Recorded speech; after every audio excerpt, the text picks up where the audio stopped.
আমি অনারেবল কোর্টের অনেক অসংখ্য ধন্যবাদ জানাবো যে আমি পিটিশন করেছিলাম, ওনার এগেনস্টে কমপ্লেন করেছিলাম, সেটা উনি গ্রান্ট করেছেন এবং অনারেবল কোর্ট একটা অর্ডার পাস করেছেন, ইনস্ট্রাকশন দিয়েছেন যে এই পুরো ম্যাটারটা সিবিআইকে হ্যান্ডওভার করার জন্য সিট কমিটিকেও দিয়েছেন এবং কেস ডায়েরি বলেছেন হ্যান্ডওভার করতে। এবং আমি এবার একটা আশা করছি কি আমার সঙ্গে জাস্টিস হবে এবং সন্দীপ ঘোষের মতন লোক, কারাপ্টেড লোক যারা ছাত্রদের টার্গেট করতো, যারা পড়ুয়াদের ফেল করাতো, তাদের হ্যারাস করতো, অ্যান্টি র্যাগিং কমিটিতে ফেলে দিত, জেন্ডার হ্যারাসমেন্ট কমিটিতে ফেলে দিত, তাদের লোককে আমরা শাস্তি দেব এবং এটার জন্য কোর্ট ডাইরেকশন দিয়েছে। তো আমার একটা আশা হয়ে গেছে যে উনি শাস্তি পাবেন, উনি যেগুলো কাজ করেছেন। আপনি তো ভুরি অভিযোগ করেছিলেন সন্দীপ ঘোষের বিরুদ্ধে, একটা দুটো অভিযোগ যদি নির্দিষ্ট করে বলেন। আমি আবার বলছি, আমি অনেক অভিযোগ করেছিলাম, কিন্তু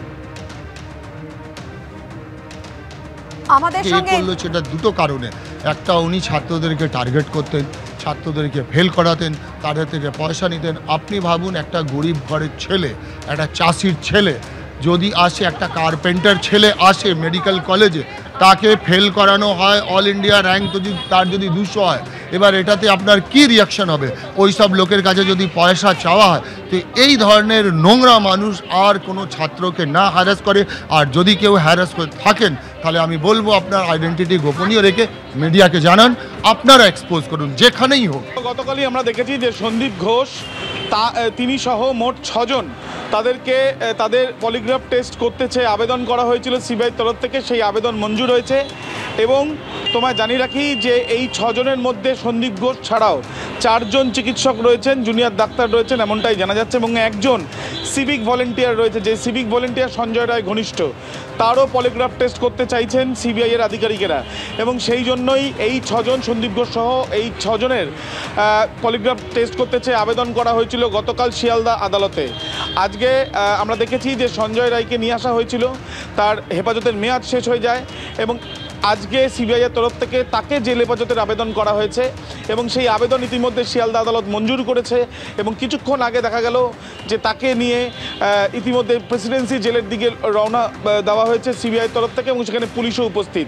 জেলের গাড়িতে করেই আজকে নিয়ে আসা হয়েছিল একেবারে সিজিও কমপ্লেক্স থেকে, যেখানে হেফাজতে ছিল সঞ্জয় রায়। তাকে আদালতে নিয়ে আসা হয়।